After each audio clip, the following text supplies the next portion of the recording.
Hey everybody, welcome to the stream. Got a GAC to play on my Darth Loquitur account tonight. The opponent's a pretty fair matchup, about the same galactic power, similar looking accounts. So should be an interesting battle. Let's jump right in and take a look. SWGOH gameplay. I said I hope everyone's having a lovely summer, or I suppose winter if you're in the southern hemisphere. And SWGOH gameplay said it's cold and I'm still in bed. Everything's good. Hope things are going good for you as well. That's a tough question. So, I mean, overall things are going very well. But in Star Wars Galaxy of Heroes, not so much.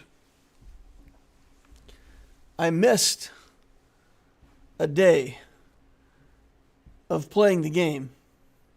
Like I missed an entire day.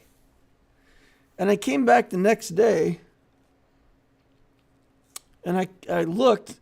I hadn't been able to play Fleet at lunch during my normal payout time. So I missed that, and I logged in later in the day, and none of my quests from the previous day were done. And I realized that I hadn't played for like more than 24 hours. I hadn't even touched the game. The problem is, I missed the day of playing, and I didn't really miss it. So, I don't know what that means. Somebody once said that Star Wars Galaxy of Heroes is more of a lifestyle than a game. And it's making me wonder if this game still fits my lifestyle. I still like playing it. I mean, I'm not saying that I don't like playing the game. I'm just saying I missed a whole day and I didn't miss it. So I don't know what that means, but it makes me feel very inefficient. Like all of that time that my energy wasn't sitting at 144, the shops didn't get looked at, mods didn't get farmed. So like the efficiency is going down madly. Hope it wasn't during bonus drops. No, it was Sunday going into Monday. I almost missed signing up for Territory Wars too. I remembered in the middle of the day that I had to sign up for Territory Wars, and I went in and I signed up real quick. Like literally when I went in there was like, I don't know, 2 minutes and 40 seconds left. So I just jumped in the game and I joined Territory Wars, and I was like, okay. And then I got out of there. And then when I came back later, I realized that I didn't join Territory Wars because I didn't play all day Sunday or Monday either. So missed the start of the, almost missed the first day of the new character as well. I don't know. I just haven't been in the game enough lately. Like I'm around my computer in the morning and then again in the evening. But if anything happens in the evening now with my new schedule, I've had some doctor's appointments and stuff like that end up happening later in the day. And if I don't end up sitting back down at my computer, I don't think about it. It's weird. I was obsessed by this game for so long that the amount of every shop got checked, every piece of gear that I needed got bought in time and in cycle. I played the game very efficiently, and I was obsessed by that. And it's no longer like that. Maybe I'm becoming a casual gamer instead of a competitive gamer. Oh no, say it isn't so. All right, but we're still playing. We're going to play this GAC. I did get Lord Vader going. So we've got Lord Vader on defense. Check him out here. Of course, I don't have any of the new clones yet, but we do have. I just threw him there with Maul and Knight's sister to try to have a team on defense. So I figured a tank and Maul and try to, he doesn't even have an ult yet, so it's not a very threatening team. But I figure he's going to be on defense, so I might as well just throw him on defense, right? Seemed like the right thing to do. All right, let's take a look at my opponent, PowerGen, the loyal friend. Part of the Ukraine crew. 11.5 million galactic power. I'm at 11.6, so I'm actually fighting somebody with slightly less, like 100,000 less galactic power than me. That hasn't happened. I mean, for a long time, we were only fighting people who were, millions of galactic power higher. And it feels weird to be fighting people that are at the same GP. But I suppose that's more because my GP has grown than anything else. But yeah, so 7 in characters, 4, 5 in ships. Galactic War Battles won 30,000, so this player's been playing for, what would that be, 7.5, almost 8 years? 7.5 years. In Fleet, Leviathan, Profundity, Executor, all the stuff. Some ships aren't built. Lando doesn't have any work on. Ebonhawk, Phantom, some things like that. Didn't buy the light speed bundles for those characters apparently, so still has some ships with lower level characters, but overall it was pretty complete. Here we've got 8 Galactic Legends, so we're missing the new Ahsoka Tano, but I'm sure he's building it. We've got this Relic 9 Cat and all that here in the account, Relic 9 Snips. So I'm sure that she is on the way.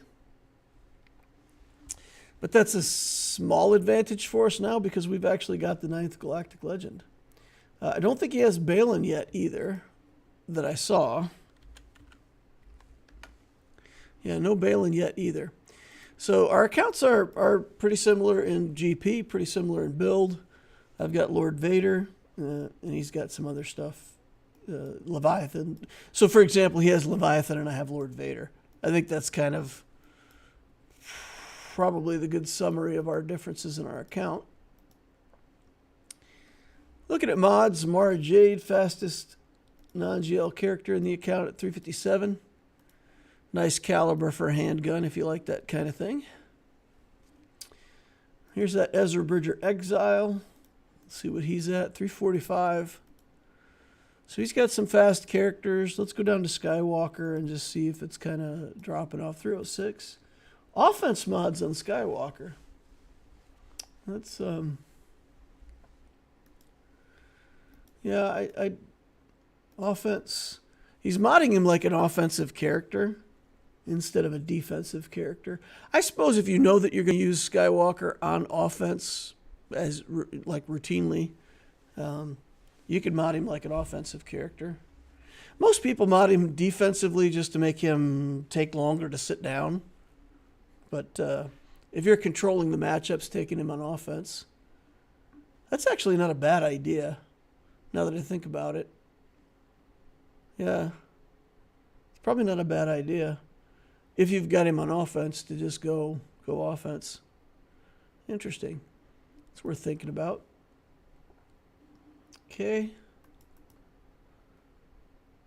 Surely you can't be Sidious. All right, so he's got decent mods. We probably have a little bit of a mod advantage on him. Now, otherwise pretty similar. Boris says, "Hey DL, good luck. I went 7-2 in 5v5, but I think I'm in for a long week." I think my the last round of 5v5 was good for me too. I think I ended up 6-3 for the season. We can go back and look. I'm kind of like midway up Kyber 2 now. So 3,300, I'm at 3,408. So I progressed about 100 points in. Maybe I went 5-4. I thought I went 6-3. 7-2 is really good though. 7-2 is really good. That means you had a 3-0 round somewhere in there. That's fantastic, man. All right, so let's take a look. Up top, we've got the Jabba. We've got Admiral Raddus. we've got a Maul team. I don't really fight Maul teams on defense too much. This Super Commando is Relic is Gear 13, but Relic 0, right? So, interesting team there that I have to fight. Here's a Qui-Gon team. Here's the Gungans and Jabba. And then down bottom, we've got the Lord Vader with the Appo. We've got Rey. Bounty Hunters with Zam. Some Inquisitors here, and then some Geos.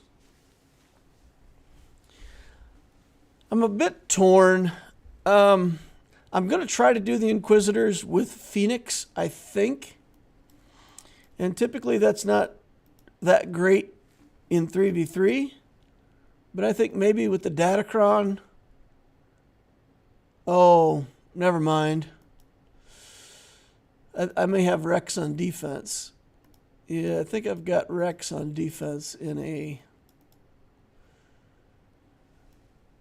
I think I've got him in a Mon Mothma squad. Yeah, so I think I've got him in with Luthen. I forgot that I had the Datacron. I maybe should have changed that. Well, then we got to try to beat this Appo with something else first, because I don't want to use Sith Eternal plus Bane, because Bane will do those Inquisitors. So maybe we Bane the Inquisitors, and maybe without CX we can get SLKR to work. Let's take a look at last round of GAC 3v3s and see what Lord Vader Appo teams, what worked against them. Looks like SLKR did work, like a 96% win rate, 93% against comps with a tank, 92% against this comp, 91% the red tank. So SLKR looks like it can work. We've got a decent SLKR. We've got a dark side Rey to go with it. And we've got pretty good Datacron that we can pick here somewhere, I'm sure. Is this the one that I've been using? Yeah. Tons of crit damage and armor penetration. So we can use that. And let's see if we can manage to get a quick win here against the Lord Vader. If we can, then we can save our other teams for other things, of course.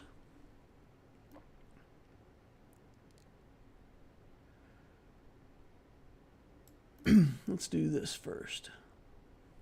Get some shocks.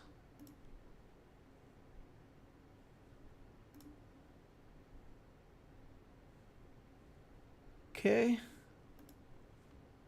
Lord Vader, one of the only characters left in the game that actually has to respect a taunt. Let's stab Appo over here.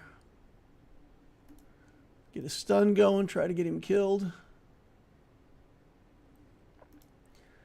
Stop killing my Rey.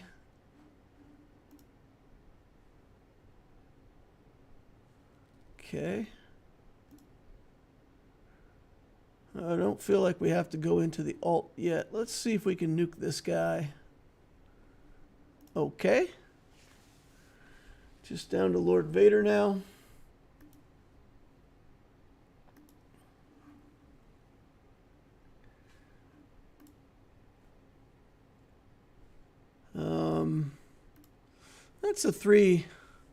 That's a full 100% ult here. We'll take that.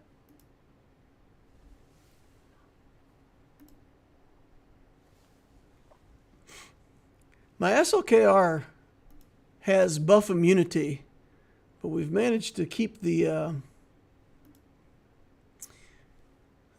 the taunt on him somehow, which is nice.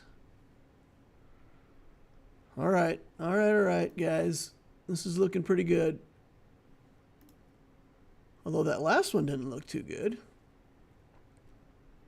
Well, we ramped a bunch of damage by now, so we're hitting pretty hard. Here he goes with his ult. No friends to share that with, though, so it's a pretty mediocre ult. I gotta admit, we were doing good damage to him, and now quite suddenly, it feels like... All right, there we go. We got him. Oh, right, because his life... Yeah, never mind, because his life total went down. He gets harder to kill. Okay. Good. Well, we got that done, and that means that we've still got our Bane to use on something else, which is good. Let's take this Rebel team, chuck in a Robot and a Drogon, and try to get decent Datacron here. We'll take a 15% cron here just to make sure that we don't die too quickly. We'll try to get the execute on Ezra Bridger. He is Relic 5, so maybe Captain Drogon can snap off a good shot. The Yodacron Galactic Legend Luke kills Vader and the new clones. Well, as it turns out, I did not build a single Datacron from the new set. None at all. Like, I told you I missed playing some last week. I really missed playing some. All right, here we go. Let's see if we can get this execute. Pew. That's good. We got it. Let's flame on for Ben Solo.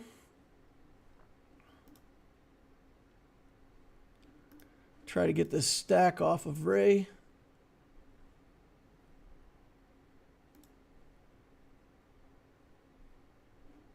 We'd really like to see Ben Solo go into damage immunity before she gets the ult, but that's not going to happen. Okay, play a game of Hide the Drogon. And this is a fast Rey, so unlike the Rey that we fought the other week that stayed in her alt form for like 4.2 weeks. Okay. We're okay. Oh, it's not enough to kill Rey, though. Well, Drogon's down to the...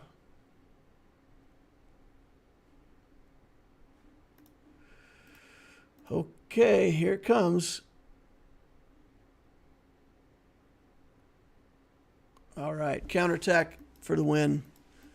That was closer than I wanted it to be. Okay. So now we've got Bane that we can use here. And then these other two teams shouldn't be too bad to clean up. Let's look for a Sith buddy. That Dooku's Relic 8 now. And then we've got this Kron. It's got a lot of armor penetration on it. A lot of crit damage. Okay, let's go. We'll take it. And in we go. We'll Bane this up.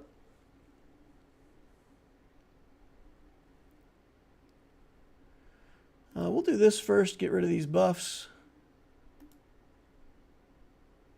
Dooku's going down. Oh, no. I'm going to hide. Ha, ha, ha. What are you going to do about that?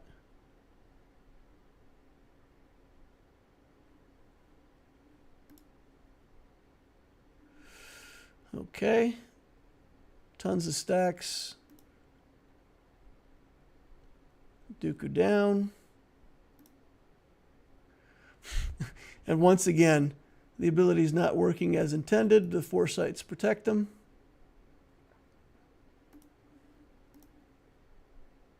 Not anymore, though. No foresight protection on that one. Yo. Let's get it done. Kill with a basic. And on we go.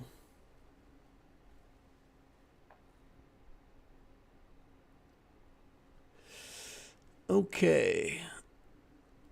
Let's see. These teams, man, it's always the same with me in these teams. Like, this team doesn't feel like that big of a deal. But I know that if I underestimate it, I'm going to regret it.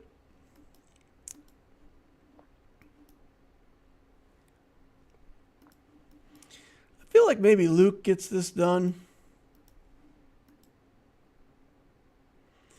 Luke and the droids, the droid bros.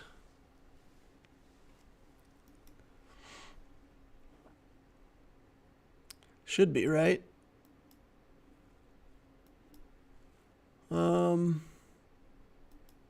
We could take a health cron. Crit damage, armor penetration, we'll take that.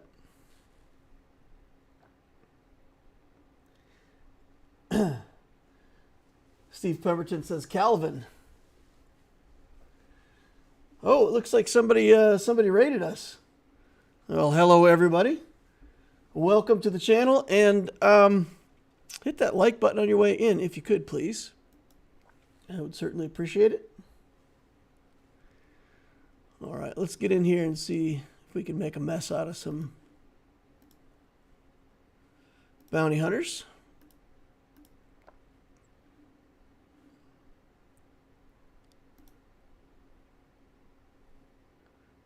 Okay, change stances so that we can get back to Zam here real quick. 1 down, 2 to go.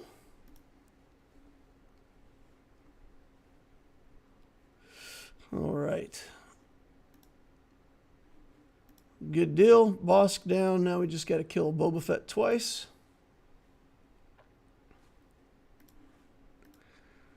Oh, even more people. Welcome, welcome, everybody. Hope everybody's making it a great day today. Having a good summer. Relaxing, chilling, having some fun. I understand most people got to work, so there's that. But doesn't prevent you from having fun entirely, right? Let's do Imperial Troopers here. I feel like Imperial Troopers must still work on the Geos, right? Doesn't look like I'm going to need them for cleanup anywhere, so let's just take some troopers and look for a decent datacron here that's got some armor penetration or something on it. Maybe some crit chance. Yeah, here we go. Crit chance, armor penetration. Sounds good. I picked the wrong guy here. Whoops. Veers, not Stark. Okay. Yep. Although without Moff Gideon, maybe this is a dumb thing to do. I think we're fine. Famous last words, we'll see. All right, here goes Dark Trooper. We'll drop the nuke. And that's a good start. Take the area of effect. Hit the Brood Alpha. That Dark Trooper, still good after all these years. Easy. Who ever doubted these Imperial Troopers? All right, back wall. Let's take a look. The big reveal. Okay, we've got some Bad Batch here. We've got Grievous with Droideka and Magna Guard. Interesting. We've got Rex with Shaak Ti. This seems like a misallocation of Rex, right? There's a lot of better places Rex could be, I feel like. Got a Zori team. Mad Batch, and then just a separatist team. That doesn't look too nasty. That looks eminently achievable. All right, so what do you guys know? Does Aphra beat Jabba in threes with the Datacron? So we've got the level 15 Kron for Aphra. But I played this at the tail end of threes, and I didn't have it to level 15 yet. And my Aphra got absolutely annihilated. So before I push the button, Aphra destroys Jabba. Okay, all right. Also in threes with the Kron, I assume. Okay, so we should be able to ignore taunt, hit Leia. Should be good. At least according to SWGOH gameplay. So let's go. All right, here we go.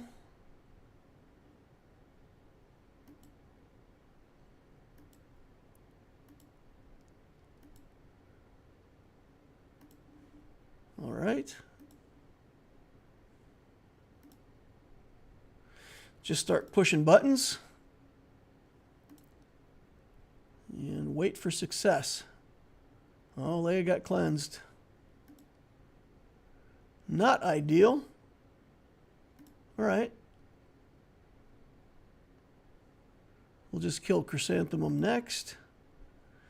That thing where detonators don't matter, that is sick. That is a sick ability.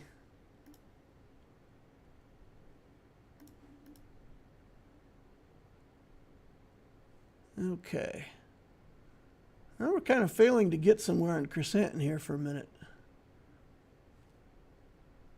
Let's put him on fire. All right, there we go. Missiles for everyone. You have a missile, you have a missile, you have a missile. Chrysanthemum's coming back, right? I think. Yeah, there he is.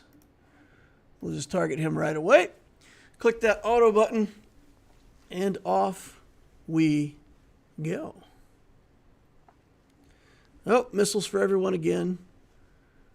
Happy fun package. Merry Christmas. Here's your missile to the head. All right. He does make his missiles do less damage to allies, though. Very kind of him. Very thoughtful.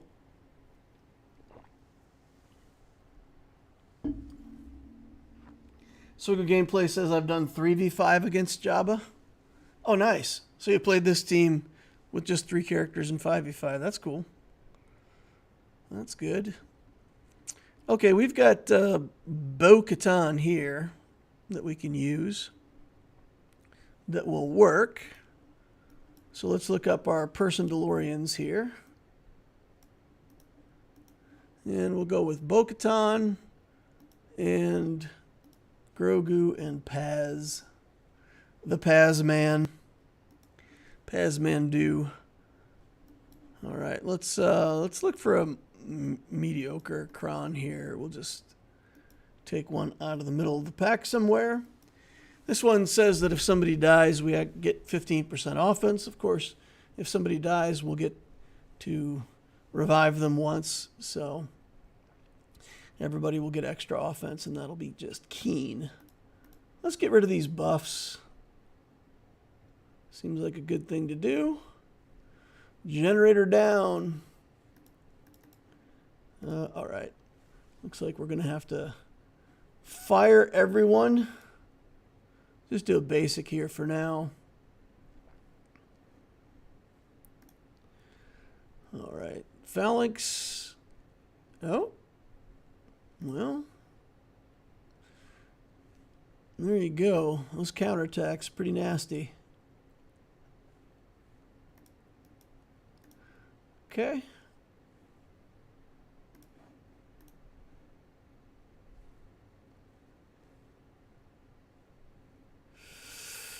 And we'll just keep chipping away at them. Since this phalanx won't get out of my way, I'm just going to go ahead and kill the phalanx first. It's fine. It's going to be fine. Jar Jar. We love Jar Jars in our chat. We do not love them on the board. So there he goes. All right. Boss Nass soon to follow. Okay, so now we've got like 3 Galactic Legends left, right?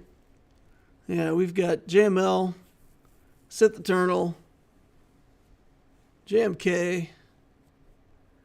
Still got a Jedi team if we want it. Which, maybe I will practice a Jedi team here on Raddus. This is a no Datacron Raddus, so that could be a good place to practice a little bit with this Jedi Cal team. We'll look to a Bastila to add on to the team along with these guys. I still haven't used my Sidious either. So we do have a Sidious that we could use somewhere. We've still got Raddus. We've got a lot of stuff. Okay. This just got some potency. Maybe we need a better Datacron here. This might be a good place for a better Datacron. All right, for the people who joined in later that are hanging out here, I see that not a lot of like buttons have been clicked. So for people who might be new to the channel, this is a like saber. It's like a lightsaber, except it's specifically designed for killing like buttons.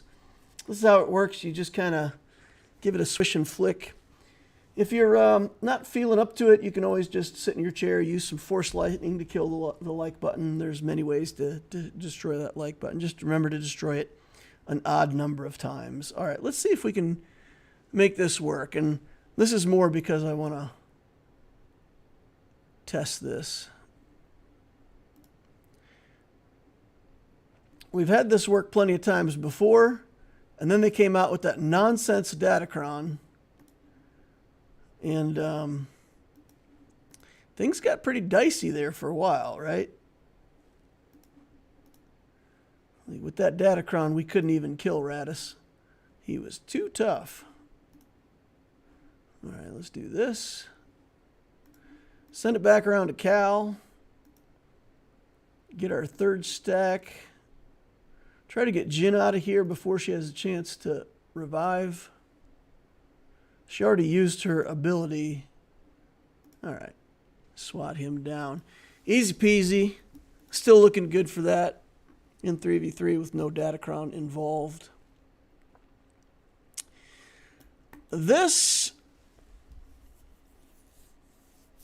Man, I got so many teams left, guys. We got so many teams. I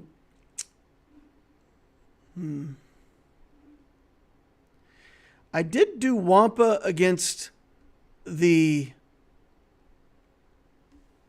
General Grievous Datacron, and Wampa failed that. Wampa failed that against the Grievous Datacron in 5s. So, still want to try him in 3s, though. So we need him for the back wall. Still have a couple Galactic Legends for the back wall. The question is, do I just come in here, you know, like swatting a fly with a sledgehammer kind of a thing? Or do I actually try to use Sidious here? If Sidious works on this, that's pretty nice. I'm not going to risk it. We've got a nice full clear going. So let's save Sidious for something a little more reliable. Let's go look at the back wall again and see where we want to apply these Galactic Legends. Zori Bliss, we can just annihilate Zori Bliss. Bad Batch aren't too threatening, I don't think. Maybe the Rex team. I could try to Wampa that. I imagine it'll still work in 3s like this. No stap. So if we did Wampa, did a GL for Zori, we could easily use a GL up top. I don't think there's any specific GLs we have to use. We could also use a Galactic Legend here against this Qui-Gon team. With the Galactic Legend present, Qui-Gon is completely useless.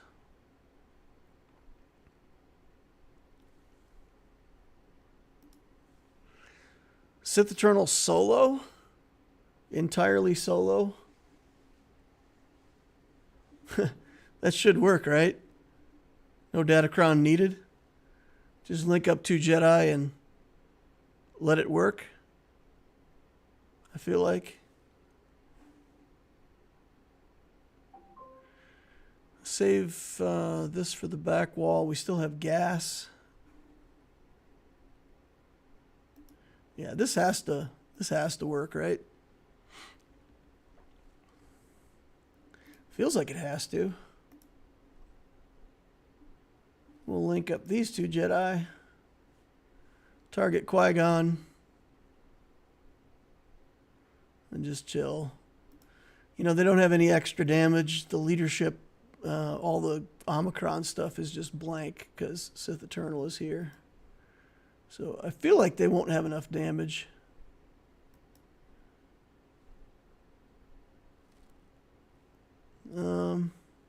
We'll just do this. Heal up. We don't want to kill one of them because we do want the ult to go off. I guess it doesn't really matter that much. But this is the sure thing, so zaps. John Smith says, my only regret in life is that I only have 1 like to give. Nice. My only regret in life is that I only have 1 life to give. 1 like to give. Okay.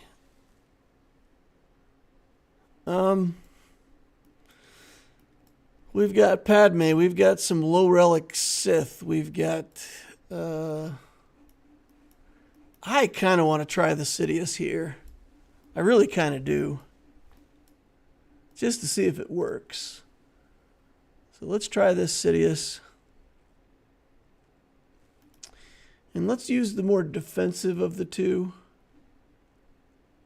This one's got a little protection on it. And let's see if this works. If Maul gets all of his attacks in a row, you know, maybe it doesn't work. But I feel like it should work. We've got tons of potency on this guy, so... yeah, we got plenty of stacks on Maul. Okay. Easy. Man, he made that look easy for 59 banners. Yikes. SWGOH says you can always join from another account. Give extra likes by viewing twice. All right, so we've got a Piet, a Raddus, so Profundity and Executor, and then the Raddus fleet under Resistance. So we should be able to do the mirror match in both of these. Should be able to do the Raddus with the Resistance with First Order. This is feeling pretty good. Okay. So the Zori team will probably just like JMK that, right? And just be done with it. Let's find out the Wampa question. The Wampa question needs to be answered.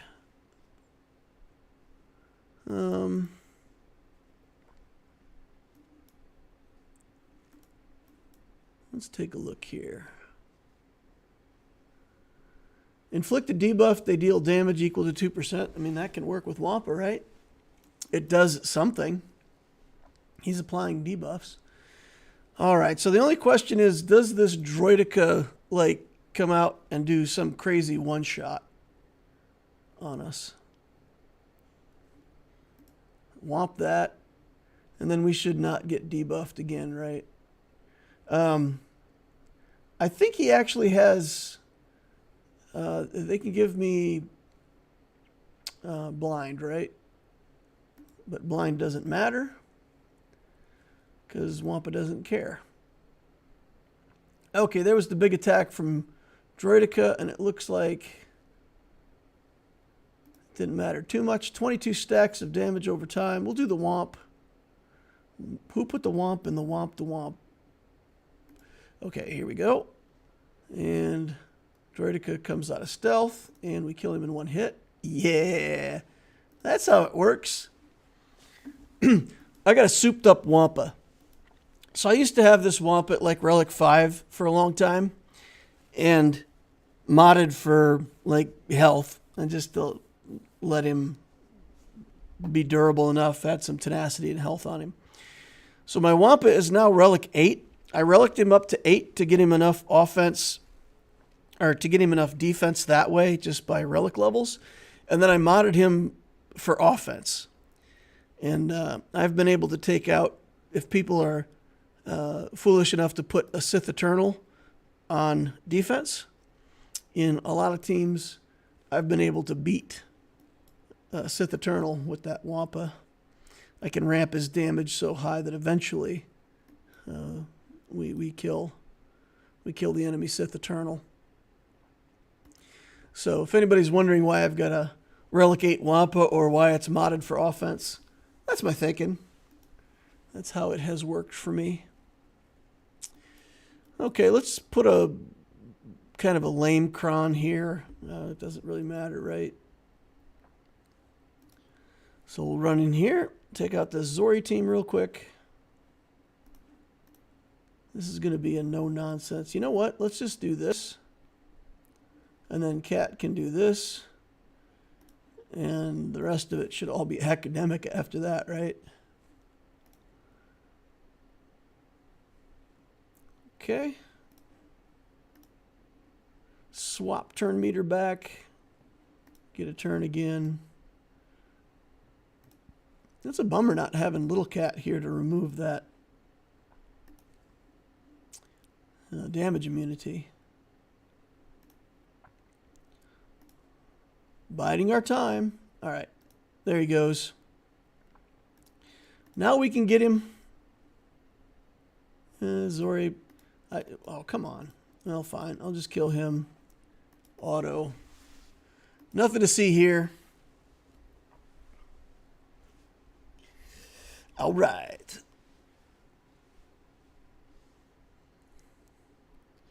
Good, good. Now, let's get back to business on other teams. What's the most threatening thing that we have left? Probably this team. The Newt team is annoying. I wish I had Mon Mothma. I love Mon Mothma for this team. But I figure gas must do the trick, right? Throw in Rex and 5s. We could throw in a Datacron. What do we got here? If somebody's defeated, sure, I'll take that. We've got that Phoenix Cron too. It's just kind of going to waste. All right, let's target Dooku first here. When he puts people in stealth, he's going to put everybody in stealth. And remember, when everyone's in stealth, no one is. It's like that that saying, when everyone's special, then no one is, right? From Incredibles. But in this case, when everyone's stealthed, no one is. We'll get rid of that nasty old extortion. They're showing all kinds of information about him being a Sith, saying he's a child killer. We're not going to listen to that from Newt. Not going to listen to it from Newt. Okay, we've got Jedi left. We've got Grievous. We've still got Dash. How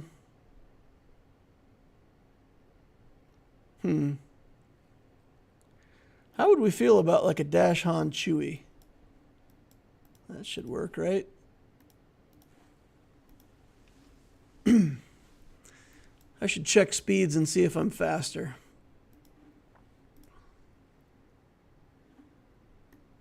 I probably am. But you never know. All right, so 198. That is a slow Hunter. 268. All right, so we should be on our second round of turns before that even matters. Teak. Here we go. Han shoots first. And he says, "Hey, Echo, what's up?" Echo says, "Not me. I'm not up anymore." Wow. What a good team. What a good team Dash Han Chewie is. What a rock solid team. All right, we got Hermit Yoda, but we got no Datacron for Hermit Yoda built. Let's throw on the best Datacron we got left, right? Let's throw on that Phoenix Cron. Probably wouldn't take 3 Jedi to do this. I could probably pinch banners, but we're looking at a pretty clean win here right now. I don't think we've dropped a single battle yet. So I feel like just getting the win is probably better than, you know, man, come on. What's up with this guy? So durable, Captain Rex. Okay. Let's get Shaak Ti next. I guess we have to because her clone's hidden anyway, so. Alrighty. Yoda. Making sure we get full banners. 57 banners. Good, good, good. All right, on to ships. Exciting times.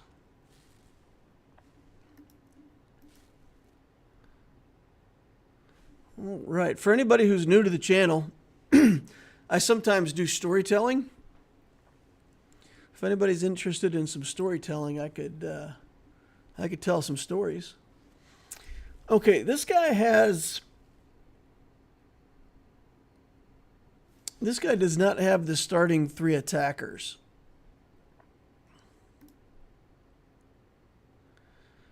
So we actually have to pay a little bit of attention to that, right? What's the thing we have to do? What's the thing we have to do?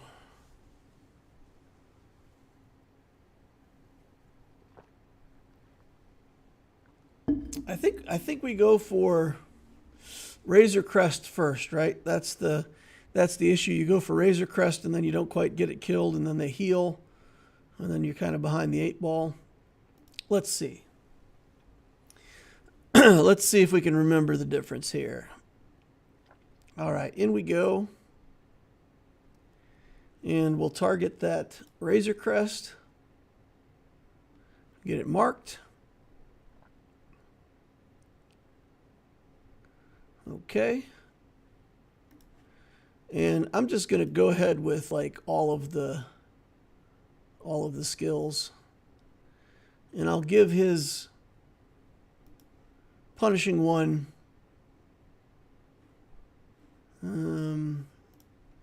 yeah, I'll give the punishing one the death mark right away. But I don't care too much about that, right? With his Razor Crest gone, he can kill the death marked guy. But then my other stuff is safe, right? You don't have to worry about that marking nonsense anymore.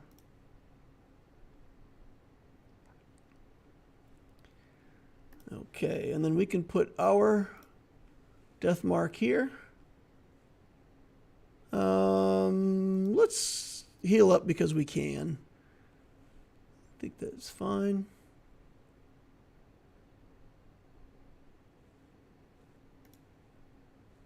And then let's just start taking assists and going crazy. We'll mark punishing one, or we will not mark punishing one. One off from the alt, guys. One away. Stun him up so that he is not tempted to death mark us again if he's got it. All right, that's out. And enemy capital ship out. So one Xanadu blood was lost in the making of this victory, but you know, small price to pay. Okay, 71 banners on that one. Feels good. We're going to go in here, and we're going to take the Pro Fun Diddy in a mirror match. And we're going to solve the mirror match by adding the Imperial TIE Bomber. And for anybody who doesn't know that trick or who doesn't keep the TIE Bomber on offense, this basically solves the mirror match definitively. Once you get the enemy team on fire, they really have a hard time coming back from it. So you can bring it in on reinforcement and get the fire, and then wait, and then you'll be able to do the fire again a second time. So it's really the thing to do in this mirror match. Okay, they got the protection disruption onto my tank, which is pretty annoying. Here comes the TIE Bomber, and all the rebels get to be put on fire. And now they can't assist, and they can't gain turn meter, and they're pretty much just crippled. Once we take off that taunt, as long as he, as long as he doesn't get it back, we'll be able to get the Outrider gone. But it looks like I'm going to have to kill the Biggs. Let's just focus on the Biggs and try to get him killed right now. Solid. They're still on fire. Okay, now we can get the Outrider. And I'm actually gonna, I'm just gonna put him on fire again. Let's just make sure that the enemy's Millennium Falcon stays debilitated. Bringing in Phantom. You know what? We got one of those too, buddy. There it is. All right. Blast off some buffs. And now just the one MILF remaining. But not for long, right? Not for long. Let's do this on the Millennium Falcon, get another Millennium Falcon turn, and then we should have plenty of damage. Beautiful, beautiful, beautiful. Man, nobody in chat. Nobody's telling me to tell stories tonight, so no stories, I guess. Sad. All right, here's my finalizer. Let's put in the fun version of the finalizer with the Plo and Cassian's U-Wing. And let's try to get this managed. Alrighty. Got to target the tank at first because, well, reasons. All right, we'll put the missile on Rey. Say welcome to the team. We'll give turn meter to these guys. And we'll just do stuff. Okay. There's a bunch of buffs. Next time we get a shuttle turn, We'll try to strip off those buffs so I can get a big hit here. We will bring in this Cassian's U-Wing to remove a whole lot of buffs from a whole lot of ships. All right. Comeuppance. And remember that Comeuppance loses turn meter due to the First Order fleet, so that's nice. Yeah, I think we just got to take the foresight off. Give another turn over here, and then that should be, as long as he doesn't dodge. Okay, good. Let him Falcon down. Still got all our ships on the field, which is... Oh, never mind. I was just going to say, having all the ships on the field is pretty rare for this matchup, but then, of course, they took down the tank instantly, so there you go. Looking more normal now. And we'll just take a regular kind of attack here, and then a big hit. And that should be... Oh, come on, buddy. Reinforcements. We got to get this ship gone before the Raddus fleet gets to take another turn, because I believe that he will have the ult on the next move. Okay, no, didn't have the ult. Okay.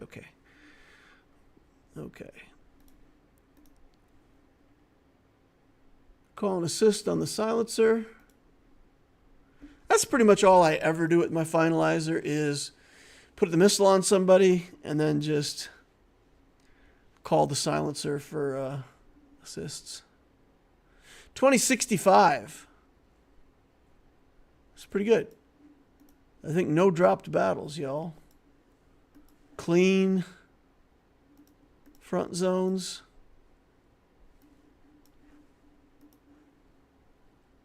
Yep. There you go.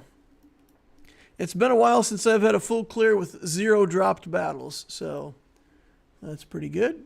My opponent's got a challenge. Got a challenge ahead of him.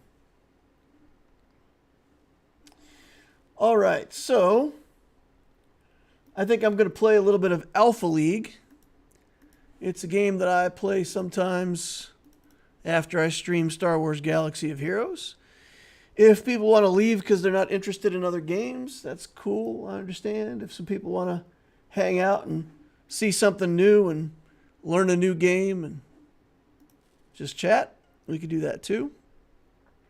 I'll tell a customer service story today because I was reminded of a customer service story earlier today, so I could share that with you, and like how I use that in real life and in work to do better customer service, honestly.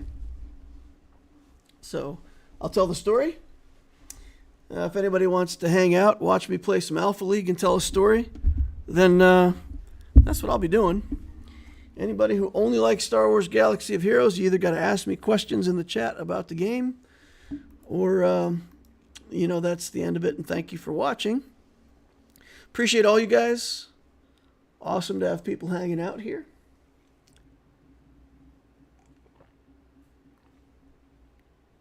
Alpha League's a game, it's kind of a roguelike game where you select cards to build your character. There's traits that you can use to build your character. There's 12 total skills in the game, and for every given round of battle, there's a different arena that you fight in, and then there's 4 of the skills are banned. So 8 out of the 12 skills are available, and it's really interesting because depending on what's in or what's banned, it greatly changes like the power level of certain champions and what you could pick and how you can build. And so the game doesn't start to feel stagnant, right? It's not like you start to feel like you're just playing the exact same game over and over and over again, because there's enough variables that it all feels a little different every time, or at least it does to me. There's still some broken mechanics in the game where if people get lucky and get certain artifacts or certain skills, then they go off. But but it's pretty balanced. Pretty balanced. So here's my customer service story. I used to work with a lady, and she smoked 7,000 packs of cigarettes a day for her whole life. So her voice sounded like this, and she swore a lot, and she had nothing good to say about nobody. She was, now just to be clear, I love this woman. Like, I really, you know, in working together with her, she was very endeared to me. All right, we got a pick here. We've got Poison, Inner Fire, Frost. I would love to play Bedivere. Let's see if we get offered Bedivere. If we don't, we'll play the Crunch Mech. Okay, we don't get offered Bedivere, we'll play the Crunch Mech. So she was in the shipping department, and the truckers actually liked her because, you know, she talked like a trucker to the truckers. And but at the same time, she had this customer service voice.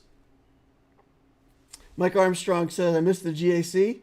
Yeah, you did. I full cleared with no misses for a 2065 score. So pretty good. But she could change her voice. And when she put on her customer service voice, it was like she was on, you know, one of those erotic dial-in lines or something. She could change her voice from, hey, honey, you better get your shit together. And she could instantly change that to, well, how are you doing today? It's great that you called. I've been waiting to hear from you. Like, just incredible, the difference in her customer service voice. So I was in her office one day, and we were working together on a problem. And she was being her normal self and waving her arms around and yelling a lot. And, you know, that was just the way it was. And a customer called. And they wanted to move their order up from Friday to Wednesday. They were running out of material. And they said, look, we need this material earlier. Is there any way that you can get us to us on Wednesday? And while Carol was on the phone, she said, you know what? I'm going to call scheduling right now. I'm going to talk to her, and I'm going to see if there's any way that we could put that on the schedule for you for this Wednesday. Let me see what I can do to help you. Puts the guy on hold, hangs up the phone, and we go right back to our conversation, and we're trying to solve the problem, right? A couple minutes go by, and I start to get, like, really uncomfortable. There are a lot of good things for us. If we take this Easter egg, we can get a legendary skill. And there's a lot of legendary skills out of this selection that would be good for us. So we're going to take that. So I said, Carol, are you going to call scheduling? Are you going to, like, are we going to try to get that batch for Wednesday? And she's like, nah, the materials aren't even coming in till Tuesday. So we're going to make it on Thursday and ship it to them on Friday. There's no way it gets moved up. I already know that. And I said, well, why did you tell that guy that you were going to help him?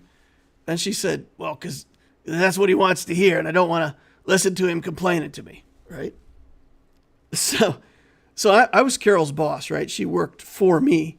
So I thought, man, like, what is, okay, I'm just going to let it play out, right? Like, I'm not going to micromanage. I'm not going to criticize. She's been working with customers for years, and they like her. I was going to leave it alone, right? So after a couple minutes of him being on hold, she picks up the phone, back in her customer service voice. Yeah, I tried everything. Yeah, the stuff's not going to be in on time. Yeah, we're really going to make that on Thursday and ship it to you on Friday. That's the best we can do. I'm sorry I couldn't help you out. And the customer was incredibly pleased and hung up the phone happy.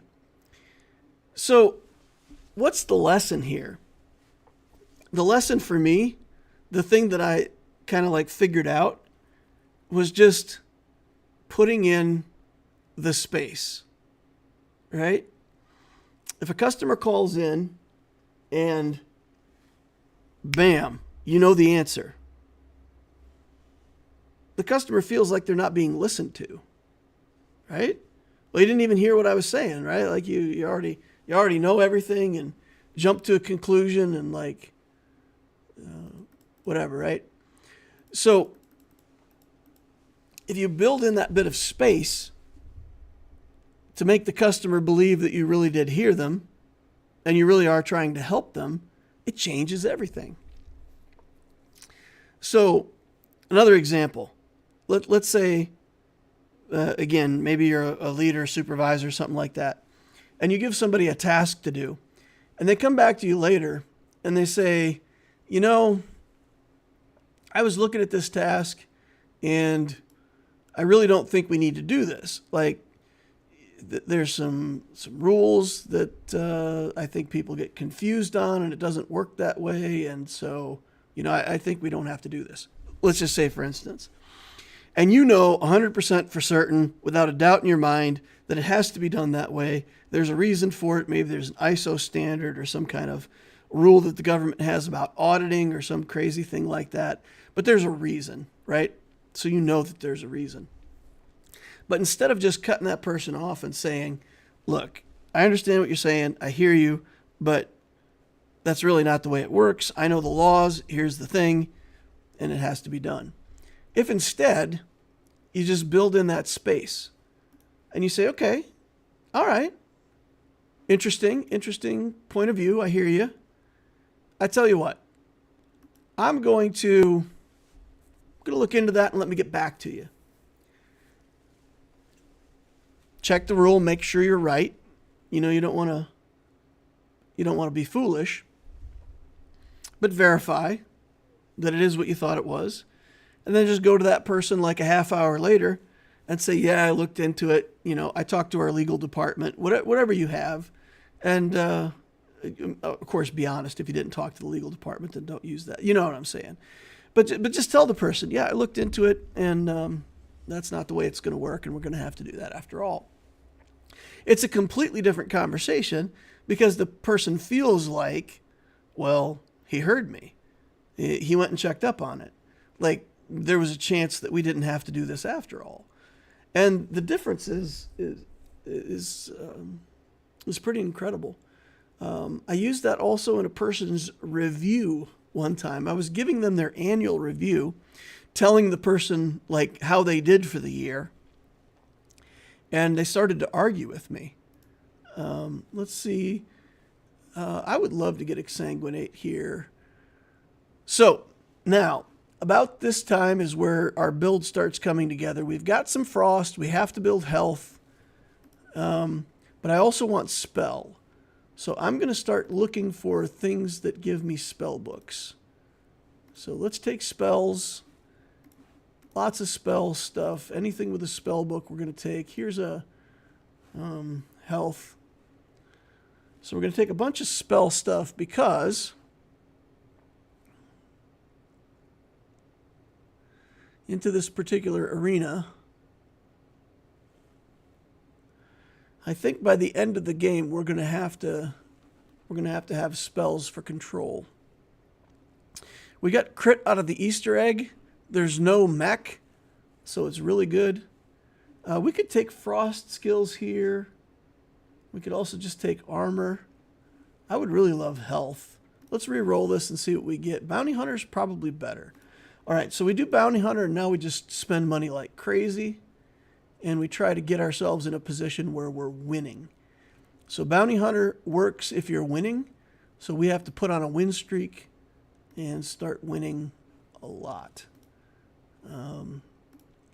So let's get some of this healing going on, get a bunch of these spell books, get mana drain here, spend all of our cash.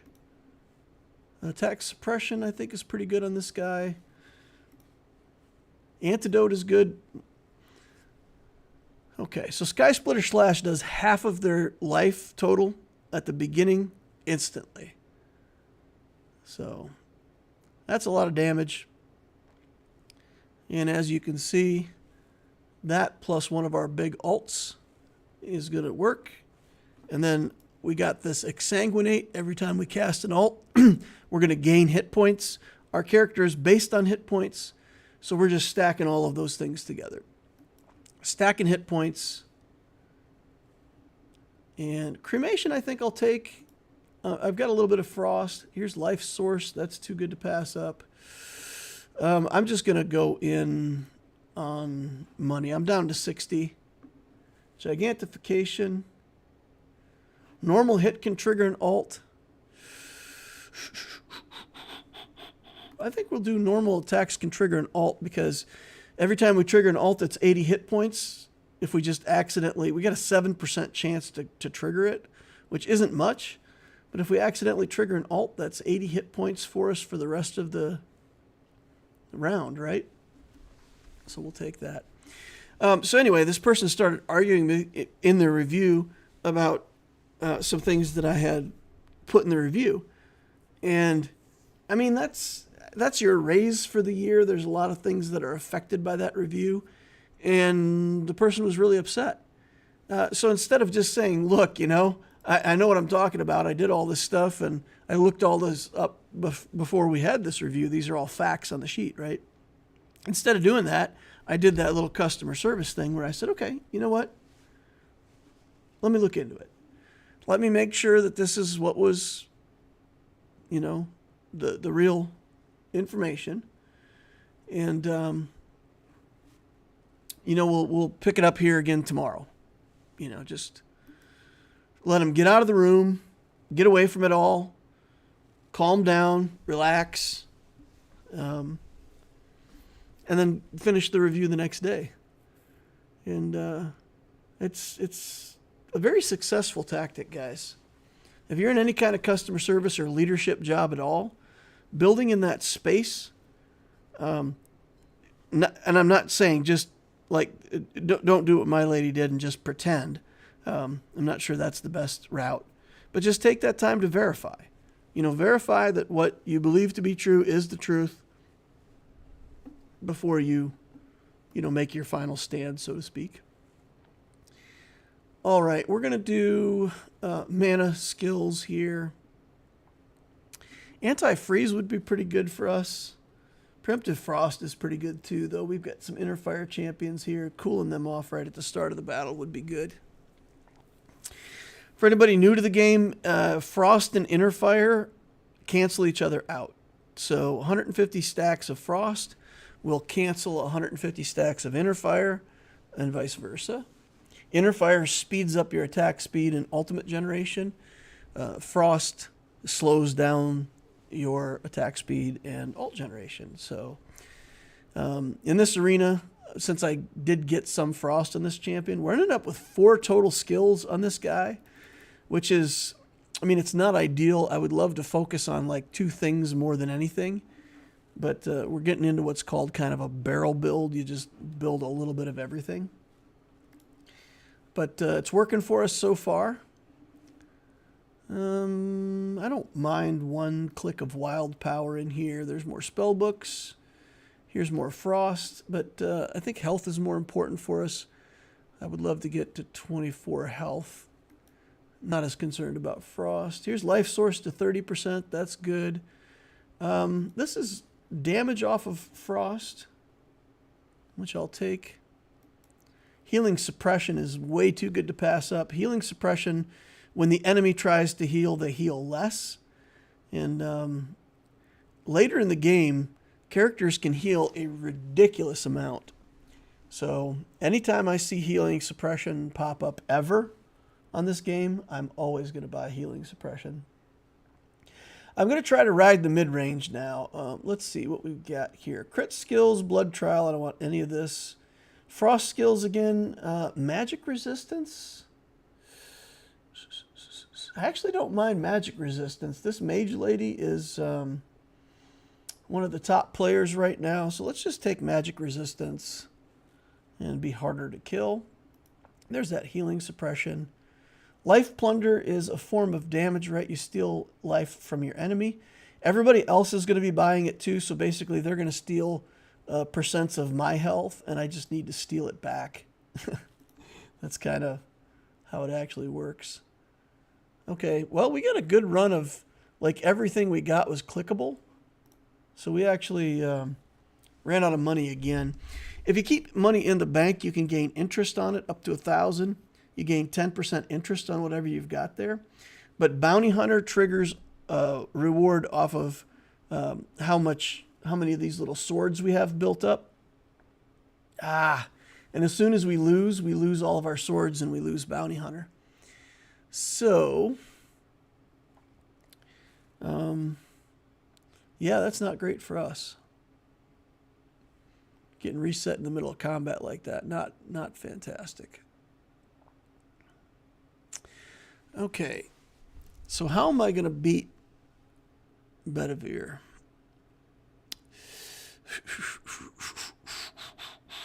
I'll be getting 24s on Frost and Health soon. That could be a big deal. Did I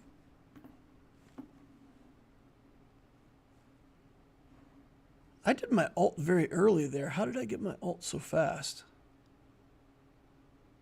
That was weird. Okay, I would love to get that spell book, but somebody else is going to take it for sure. Out of what's left here, I think Interfire is probably the best for us. Get another skill here. Armor magic resistance, frost stacks. I think Fitzgerald's probably the best. Those were all really bad skills. I don't really want any of them. It's pretty awful. Healing touch, I guess, isn't bad. I don't want any of these, and I don't want to spend my last 20 here, so I'm just going to sit on this. I've only got a 1-win streak, so I don't feel like I need to protect it that much.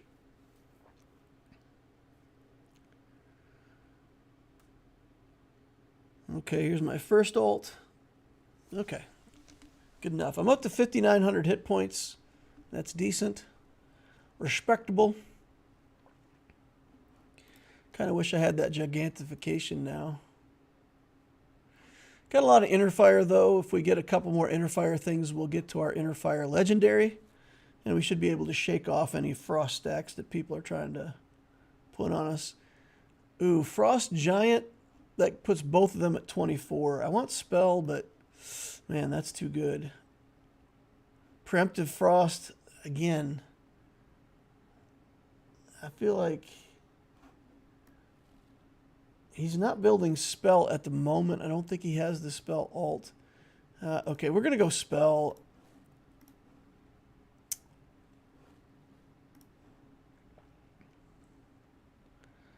So quite a bit of healing, 4,000 hit points. And then we just pretty much die when he's got his ult going on. It's close, but close. Okay. Probably just need more damage. Maybe we need to grab a couple weaponry if it comes along. I feel like I'm playing for second at this point. I'm not sure. We'll take that.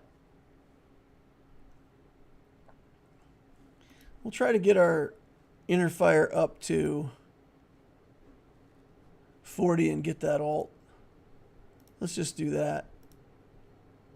There's the Interfire, there's the ult. Satisfied with that. 450 in the bank.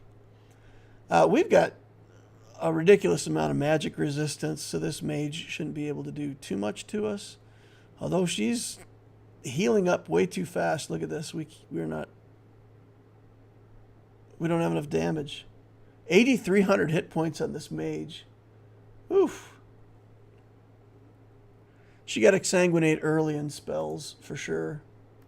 Let's look. Yeah, early exsanguinate, and she's arcane. We need more damage. Let's do mana drain. Do that life. Yeah, let's do weaponry here, and wind missile gives us a little more damage, and we get an okay. Oh, there. Ooh. That's it. Yikes. you guys can see now why I wanted that. At the very start of the battle, that's the champ I wanted to play against. Okay, this will actually be interesting. I don't think it'll help me much. She's still going to skewer me with her amazing skills.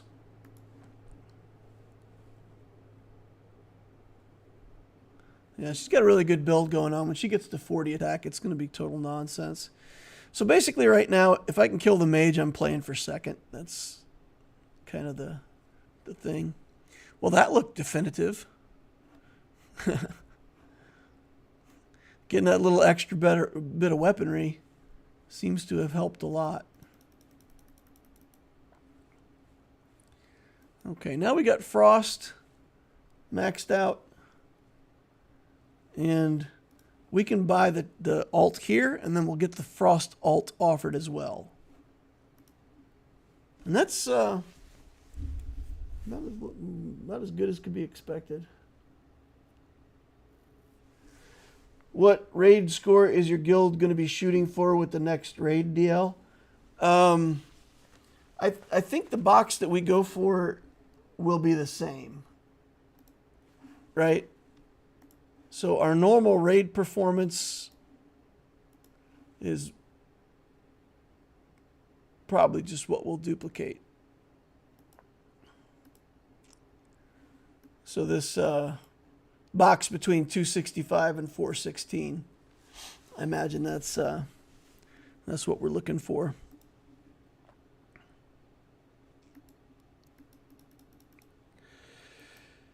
Yep. Let's play again.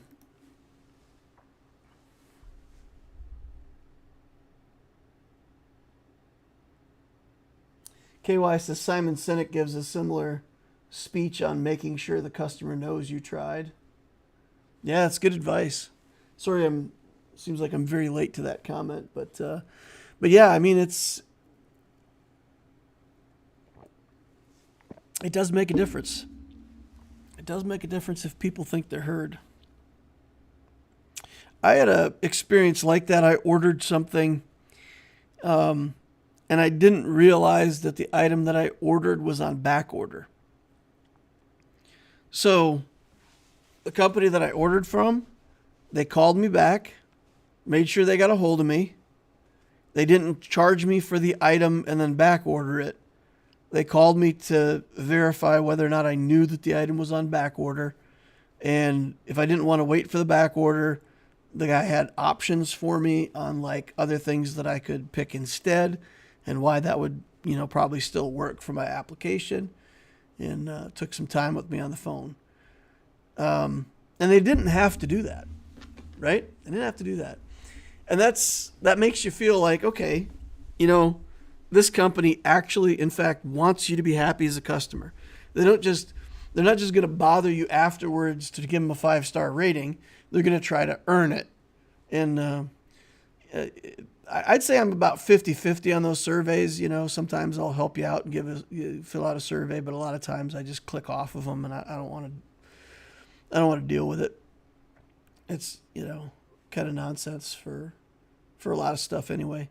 But yeah, they earned a 5-star review from me because they actually tried. Okay, I'm gonna dodge is really good here, so I'm actually gonna play Cull, and we're gonna do shield and vulnerable, and that way I will be able to protect myself against other champions with shield, avoid other champions trying to make me vulnerable with shield at the same time, and it also gives me a way to beat the evasion champs, because the evasion champs can really be nonsense later in the game. So we will have a way to be able to take advantage of our vulnerable stacks in a way that evasion champs can't avoid the damage. But there's skills in the game where you get evasion, and then you also get the ability to avoid magic damage in the same way. Look here, we can steal 8% evasion. Passive also applies vulnerable stacks. These are all good. These are all really good. We got a vulnerable showing here, a shield. We got our choices. I'm saving up money, though. We're 600 in the bank. We're just going to sit on it. We're not going to do anything. I like to lose the first 3 rounds if I can. So in this game, there's something called the draft, where everybody gets to pick skills off of a kind of a carousel thing. Picking first or picking early in the first draft can legitimately be the difference between winning and losing. So, yeah, we didn't lose there. So if you lose your first 3 rounds intentionally, you get to pick first in that first carousel. Doesn't hurt you. You still get to gain interest with the money that you're saving. Attack speed boost 40%. If I wanted to go on an early win streak, that's an excellent way to go on an early win streak. I'm going to take blocking exercise and start picking up those blocking skills. Again, we want shield and vulnerable for this champ. So going to start collecting those.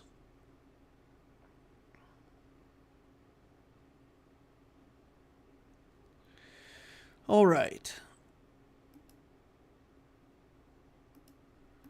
So yeah, so evasion, I was saying you could also buy a skill that lets you dodge magic damage at your evasion rate. And by the end of the game, I think evasion caps at 90% maybe. But having a 90% chance to evade all attacks and magic damage is insane. And yeah, you lose to that. Did he get the fragility?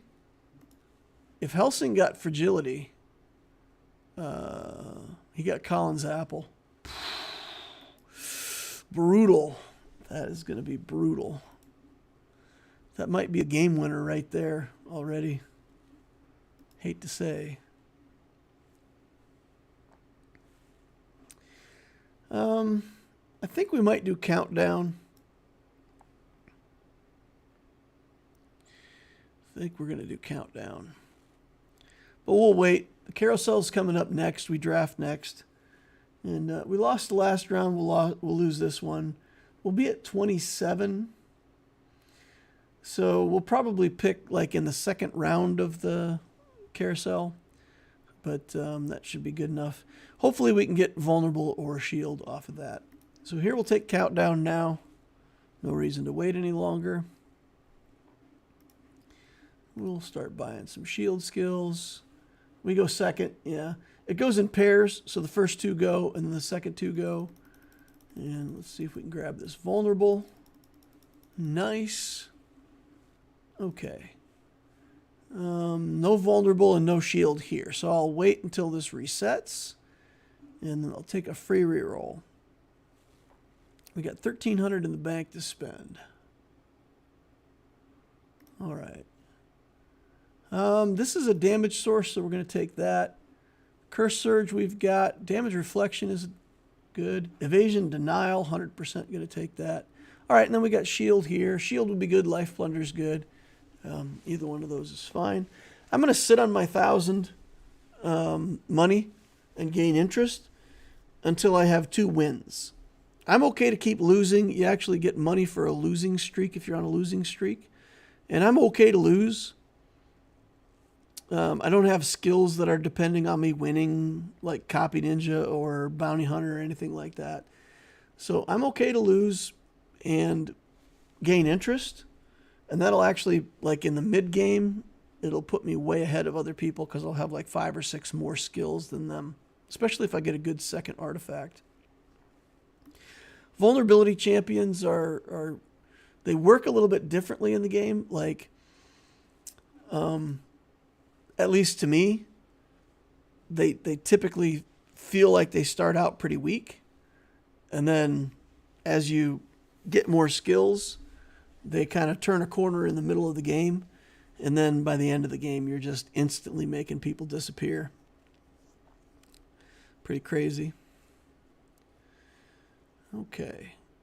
We'll pick up a lot of like miscellaneous stuff along the way. There's no healing in this round. Healing is one of the banned skills, but Cull's passive, it actually steals life. So it drains 1% of their max hit points and max mana. So you actually heal back what you drain. So it's interesting. He actually has healing in an arena where healing is sort of non-existent.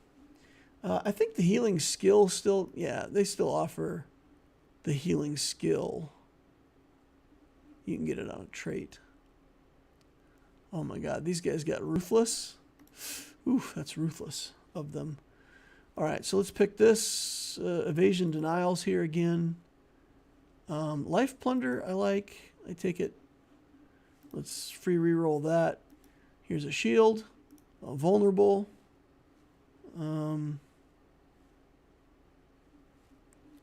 Let's reroll that garbage. Take this again. Preemptive pain. We didn't take the preemptive pain in time for the round. Okay, we've got one win. If we win this again, then we'll need to go on a win streak. Okay, nope, we lost. I'm fine. I'll grind down my life a little bit. That'll get me a pick early in the last round. Follow the Tide is good, but that increased reroll cost, I'm not sure with our build today on this champ that we can afford that. So let's reroll it. Gain 5 extra skills from draft. We'll take that. Hill Mover, when taking normal attacks, permanently gain hit points. Ruthless enemy armor. I don't think I care about enemy armor so much. Okay, we've got 5 health. I don't want any of this stuff. It looks like we're starting to get some frost. I maybe don't mind a little bit of frost here. Iron Skin, that's the reason for the season. Okay. We're at 760, so we spent down from 1,000. But we're in a position now where we need to start winning, so I'm going to try to turn this around. Get myself on a win streak. We've got some shielding now. We're approaching 12 vulnerable, which will give us bonus vulnerable stacks. Iron Skin, for every shield skill that you have, you take 3 less damage. So we have 8 shield skills right now. Everything in the game that hits us is going to be reduced by 24, which is crazy. It is a crazy, powerful skill in the game. I don't want any of this. I'm just going to set on 960 gold, save my reroll. We got a draft coming up. And then after the draft, we have to turn this thing around and start winning all of our matches. Okay. This is actually looking not bad. We are doing a little bit of healing here. With vulnerable champs, you can also build mech. Mech would be interesting. So if the game, for some reason, gave us a whole bunch of mech stuff, that can be interesting for vulnerable champs too. The way vulnerable works is whenever you hit somebody, however many vulnerable stacks they have, they take an instance of true damage based on those stacks. I'm 3rd in this draft. I lost a bunch and I'm 3rd. Hopefully we can get that shield. Okay, that's looking good for the shield. Let's see if we can grab it before our opponent tries. Perfect. Okay, and this is a lot, right? So we have this Loot Master gives us 5 extra skills from the draft box. So we just picked up 9 shield skills at once. Got a second instance of Iron Skin. Pretty good. So when you hit somebody, it does an instance of true damage based on your vulnerable stacks. And then the vulnerable stacks decay by 1/3. So what you want and you don't want, when you have vulnerable champion, you want every instance of damage. I don't care if it's 2 damage that you're doing to the enemy. You want all this incoming damage to just trigger the vulnerable stacks over and over and over and over and over again. So as soon as they go on, you just strip them back off with damage. And So shield, we'll get flying shield hopefully here soon. That'll be a damage source. So like all this different stuff, the frost thing, it's all different damage sources. And you can see that we triggered vulnerable 26 times in that short little battle that we just fought. We triggered vulnerable 26 times, and that's how we did most of our damage. Life plunder is good here. I don't really want any of this. Going to reroll again. Here's dodging magic damage. Why am I dodging magic damage? I've got 4 evasion, and it wants to give me this. I think we'll just take the skill that has the vulnerable on it. All right, so all of these little damage sources, our passive is doing damage, like all of the things that we're doing are hitting this vulnerable. So that's, again, that's what's going to kill these evasion champs. We're just going to grind them down with vulnerable. Out of 28, 12 of those were our life drain. I would love to get the trait that lets us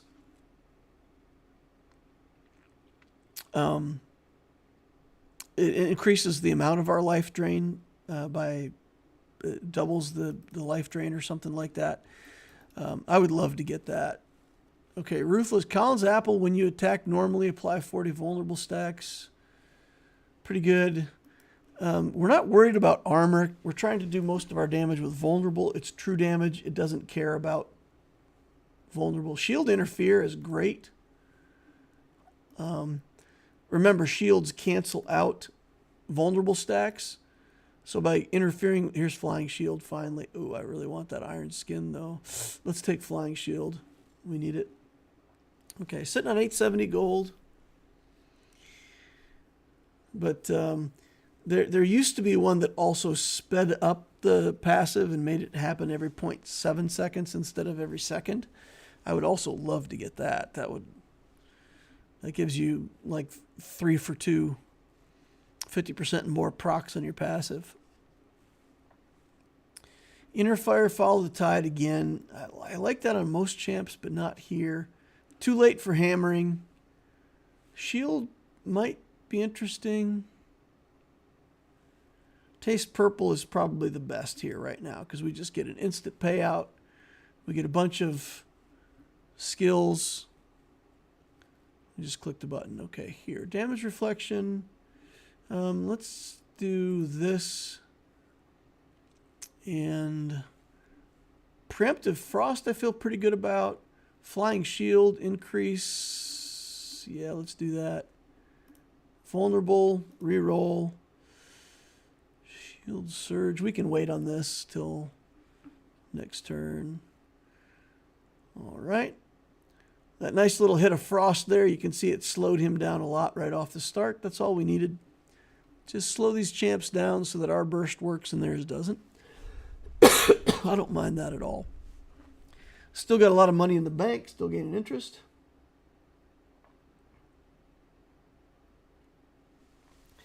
I thought you didn't wail for the marquees, though. How do you guys plan to score so much when some of the teams won't even be available yet? Well, I mean, to be fair, Mike, you asked the question what our target is.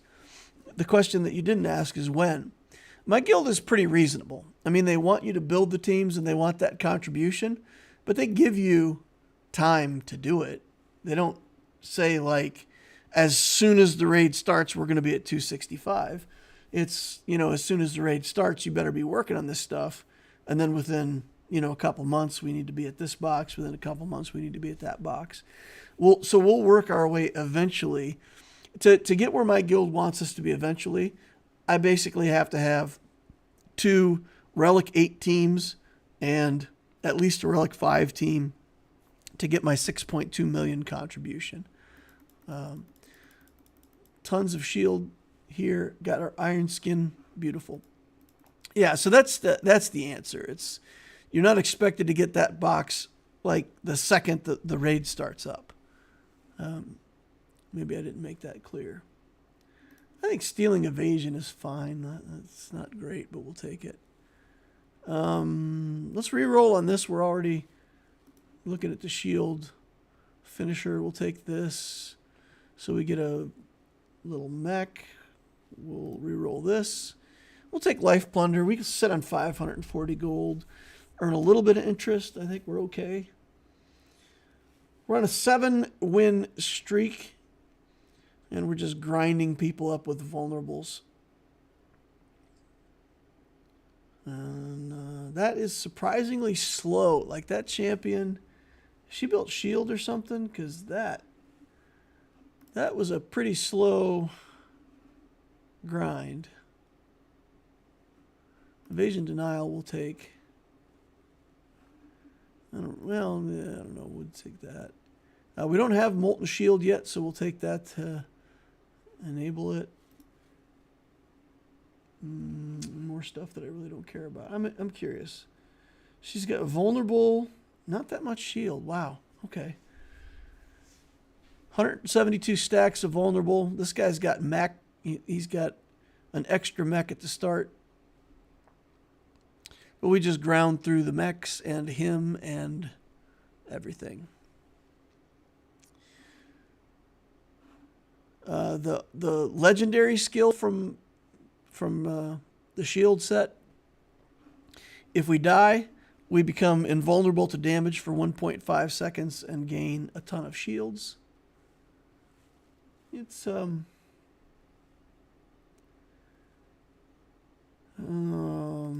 let's see, what do we want to do here? Reroll this. Let's go ahead and take that Rain Grace, and we'll get ourselves the ability to dodge some magic damage. I don't think it's going to be that relevant. Here's Death Erosion.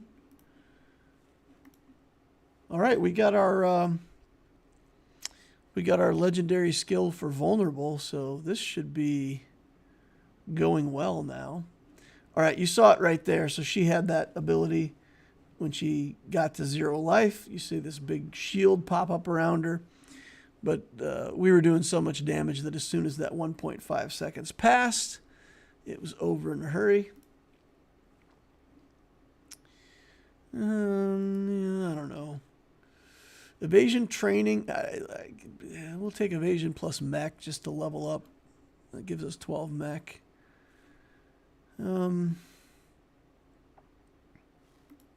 That's another damage source. It blows up our mech.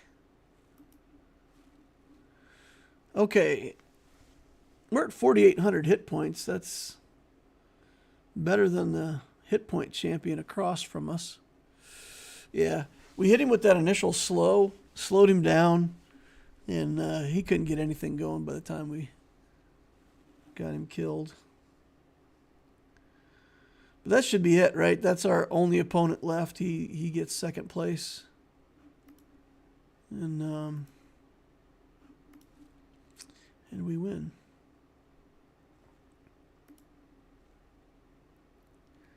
Extra evasion for the first few seconds. And we can get to 24 frost next time.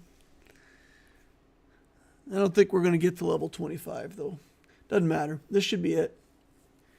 We'll steal a bunch of life from him with life plunder. Grind him down with our vulnerable stacks.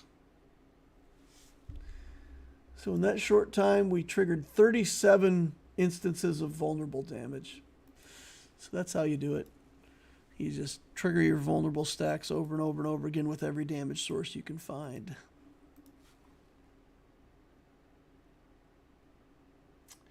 I was meaning to ask about, like, for early days after release. So for early days after release, it's they're not forcing us to relic anything out of cycle. So nobody has said yet, you have to have one full relic team up and running before the raid starts. Or if they did say that, I didn't see it. So, like, the Bad Batch characters with that event, I'm close to done. So that'll be my next 5 relics will be on the new Bad Batch. And we'll get them all tricked out.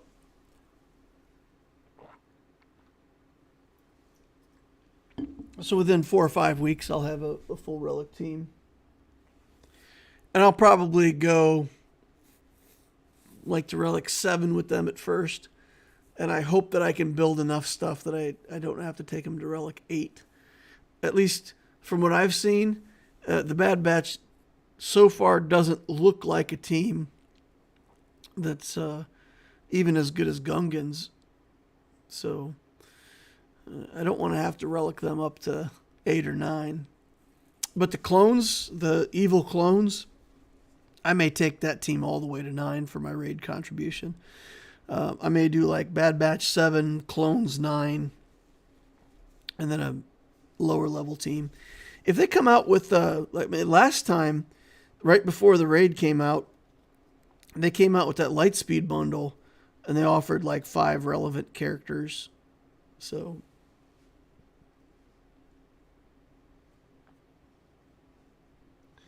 Mike Armstrong says, very nice.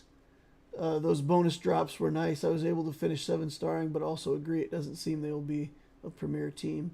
KY says, my guild simply says, save your relics for the raid, and then we can raid immediately, whatever looks good. Immediately relic whatever looks good. Yeah, there's truth to that. Moriarty. All right, we're going to try to have some fun with Moriarty.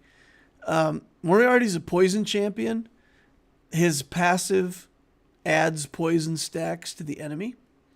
So what can be fun with him is to build him sort of as any other character who's not a poison character, and he still gets all the poison for free, the toxin. So I'm going to try to build like evasion and inner fire. I'm going to try to do like a crazy inner fire evasion build, and then I'll just get some toxin. Spell's actually pretty bad for Moriarty. There's a lot of champions. I would say probably 8 out of 10 champions Spell is good for. It's good for almost everybody. Moriarty's one of those champs that Spell really isn't it. Oh, look, I'm offered evasion and inner fire right off the bat. Yeah, let's do evasion inner fire just for the funsies. We can evade the attacks from maybe even magic users toward the end. And inner fire will help make sure that I don't get pinned down by frost. It'll give me a damage source with inner fire.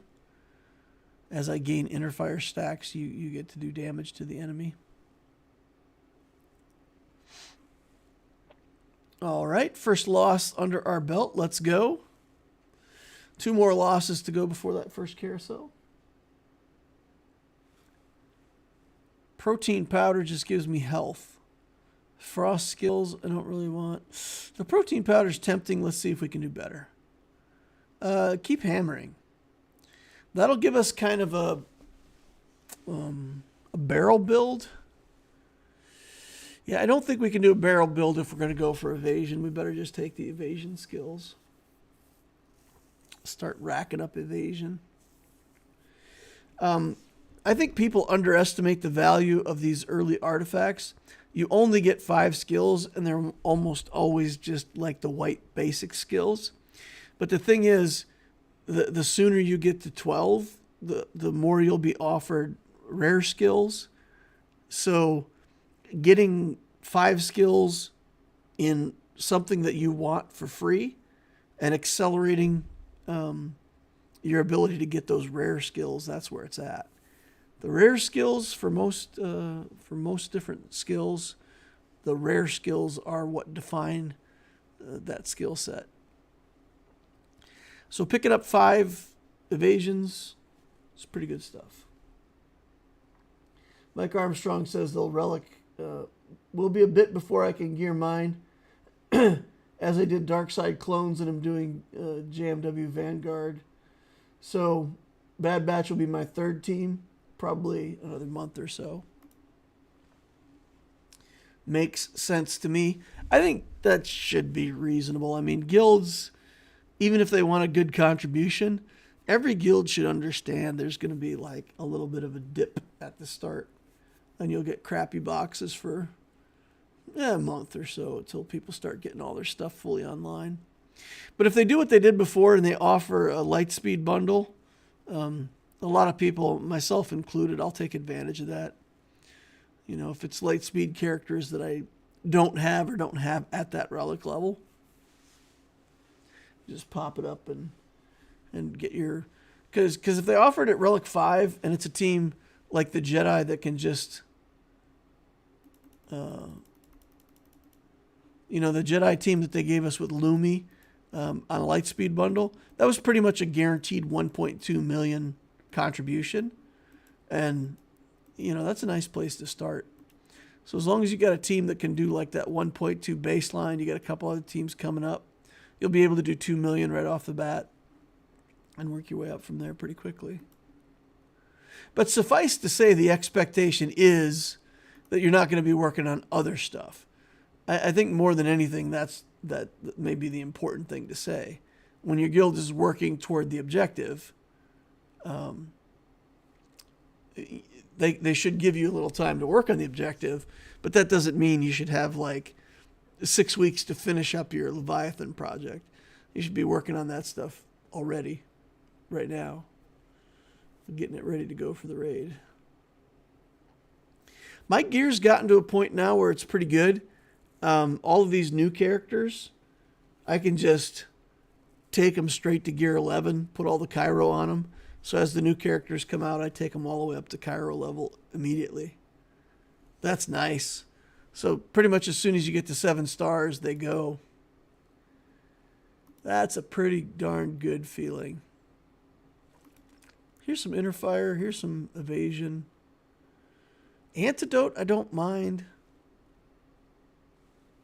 I don't mind having some antidote. I wouldn't mind having poison surge too. Sort of the basic unit of poison. All right, steal evasion. I mean, we're building this champ as an evasion champ, so we're gonna steal evasion for sure. For sure. Oh, big crit. We took a big crit to the face. It'll be better when we can evade those guys. It'll be better when we can evade those. Our evasion isn't naturally that high, so we're only up to 28%. But as we get enough evasion, it'll go.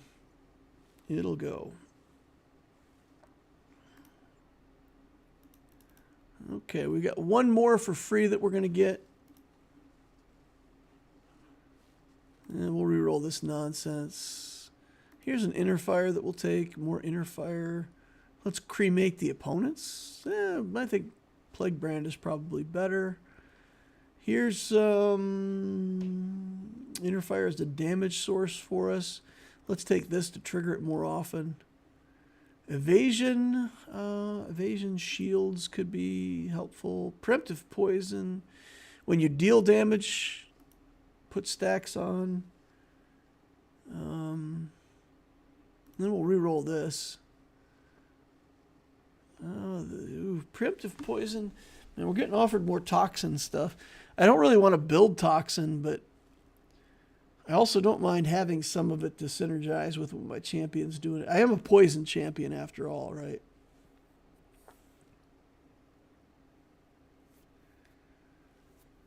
Okay.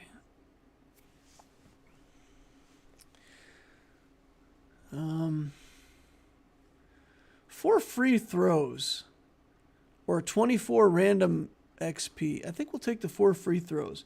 Now, what this is going to do, this is going to say, all right, we're going to stop the nonsense here, and we're going to go for evasion hardcore.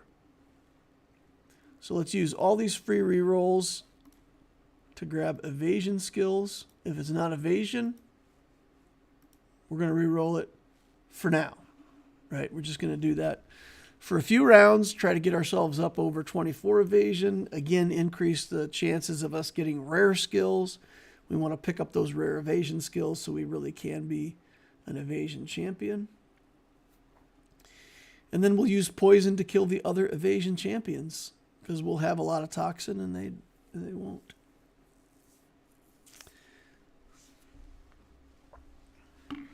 And having inner fire just lets us do, you know, more attacks and more triggers. Okay, look for evasion. Here's some. Look for evasion.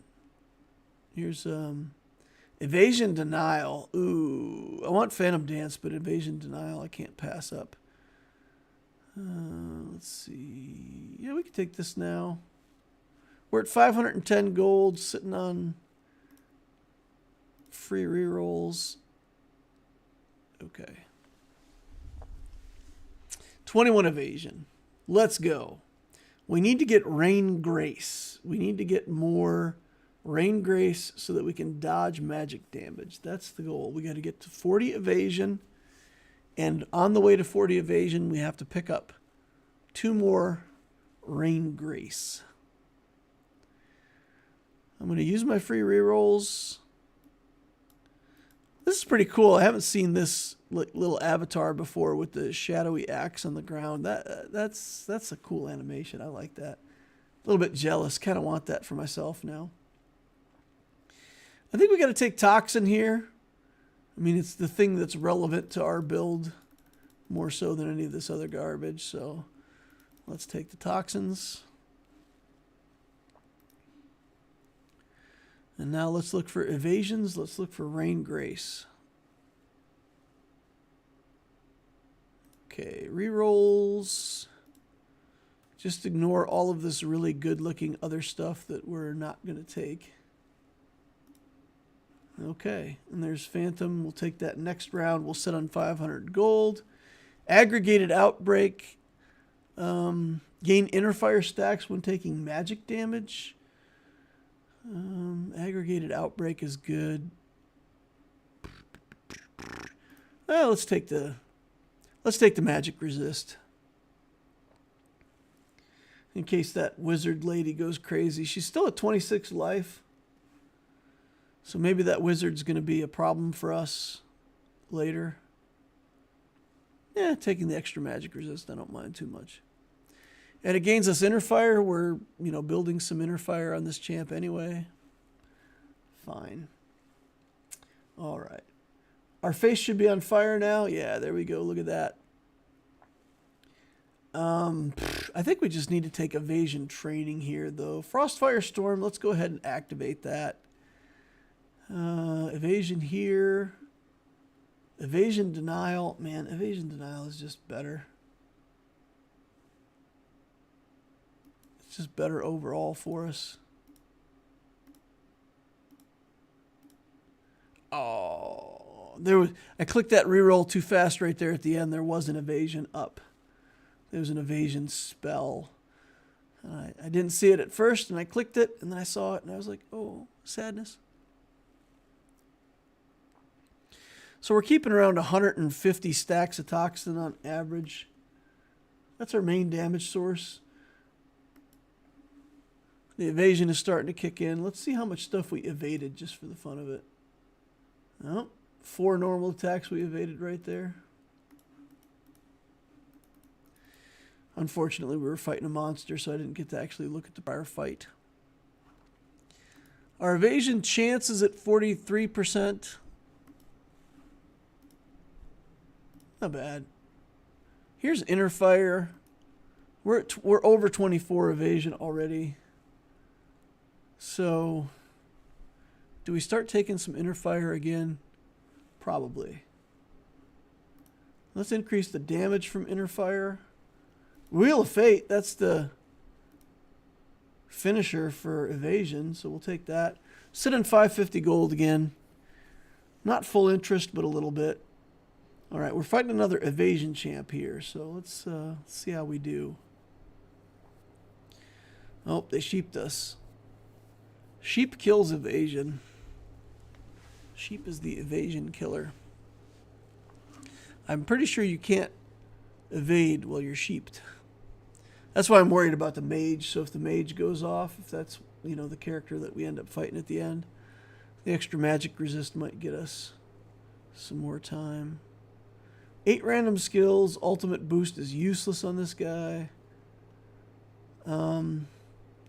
Toxin skills, fine. Not exactly what I want, but take it. Evasion, evasion. Reroll, reroll. Evasion, reroll. We still want to get to 40 evasion because there's a huge boost to our polymorph an enemy. I might actually want to take that. I'm not in spell, but I might want to take that. Our evasion chance goes up from 12% to 24%. And we get a bunch more armor to help against physical attacks. So getting to 40 evasion is still pretty important. Let's take a look. So we did poison damage. And we only got 4 hits with Wheel of Fate. How much did we evade? 7 normal attacks, 3 flying shields, and a crystal blade. Not really impressive, to be honest. Okay, let's look for evasion. Rain Grace. That's what we've been looking for all along. Getting a bunch of evasion skills here. Running ourselves out of money. Okay. 38 evasion, though. 1 Rain Grace would take us to 40, right? All right. A lot of frost on this champion. We've got inner fire. Barely able to overcome the frost, but we got there. Oof. Freed ourselves up with some inner fire. The reason I want inner fire isn't because I need fast attack speeds. Frost and a frost ultimate would kill me so fast. So the inner fire is needed just to make sure that we don't get killed by people with avalanche. That's it.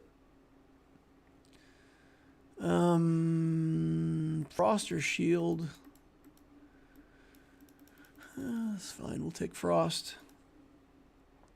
I wouldn't mind some preemptive frost. Throw it on the enemy champions. Slow them down a little bit. Okay. These are free rerolls here. I really want to find my other Rain Grace. Anti-freezing. I might take that on the way by. That preemptive frost.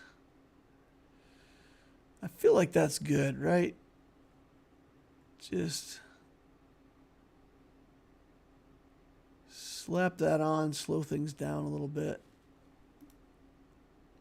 Okay.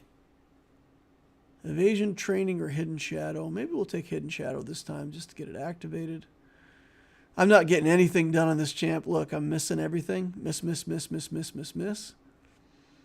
the poison is working. Oh, so close. Nar. So close. Let's look at the evasion comparison here. Wow, they evaded a lot more than me. Oof. Okay. Evasion training is offered. That's good. Now we can chill out and get some more inner fire stuff. Okay, next round we'll get money, we'll get inner fire. Noob Mark. Ultimate reduces enemy evasion by 50% for 2 seconds. That's good. Actually hit him with some stuff. Okay, once we do the ult, these misses should like stop for a second. 2 seconds, technically. Yeah, it's a different fight now, huh? Excellent. Excellent. All right, a little more inner fire here. We'll get... What do we want here? Preemptive inner fire? I think we want the inner fire stacks to start. Again, not because we want inner fire, but just because we want enemy frost stacks gone at the start. So let's do Boiling Tar. There's our third Rain Grace. Yay, we're maxed out on Rain Grace now. That's... I needed that. Shield Self. That's finished. We'll finish that. Here's some more Inner Fire stuff. Inner Fire. And then Soul Offering, we can get the max level there. All right. Against the magic using champion, still too much frost. Even with our 150 stacks, we still had 150 stacks on us. Okay, this champion has the avalanche. You can see these big pulses of white coming up around my champion. If I didn't have inner fire, that avalanche would, the battle would be over long ago. Ooh, this is so close. So close. 95 health. 95 health. What went wrong? What went wrong here? I evaded a lot of stuff.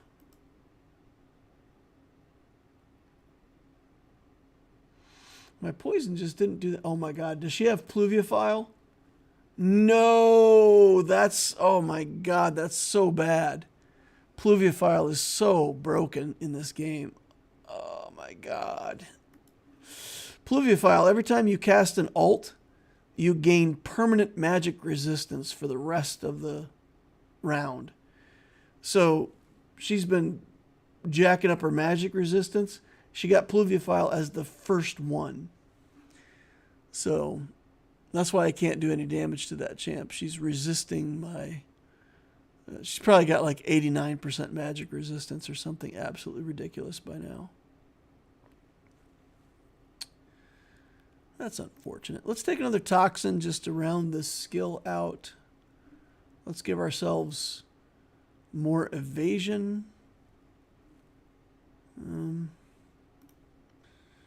Look for some more inner fire stuff here. Yeah, I think that's...